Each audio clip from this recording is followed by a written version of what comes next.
Hi, I'm Andalene Salvesen, aka Super Granny. I wrote the book A Brand New Child in 5 Easy Steps, and today we're going to be talking about those 5 easy steps. So we start with step number 1, recalibrate your role as a parent. Do you remember those teachers you had at school that were really strict?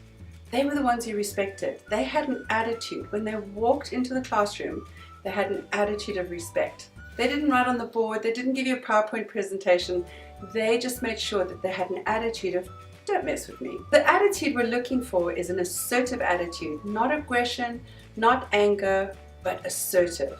That confidence, that calm confidence that you've got their backs. We want to build an attitude of respect between children and parents. Number 2 is define your predictable boundaries. You give them an option or an instruction. Now, in any language, an option has an inclination in your voice when you say something as an option. Would you like to do da da da da da? Where if it's an instruction, it's straightforward. It's bath time. So if it's an option, make it an option. But if it's an instruction, give it as straight as an instruction. Number 3 is activate those rules of engagement. Put them into practice. Don't threaten.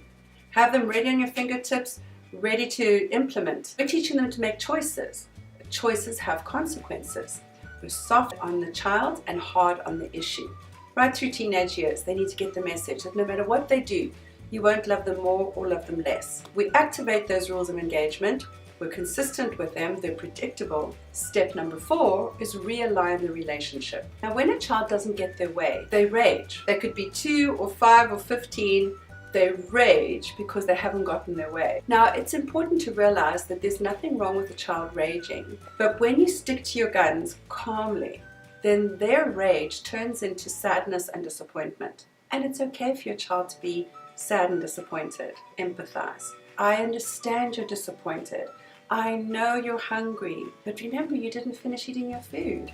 So you empathize and you feel with them, with the disappointment of getting the consequence, the predictable consequence. Make sure that they can focus on the fact that, oh my gosh, I didn't listen.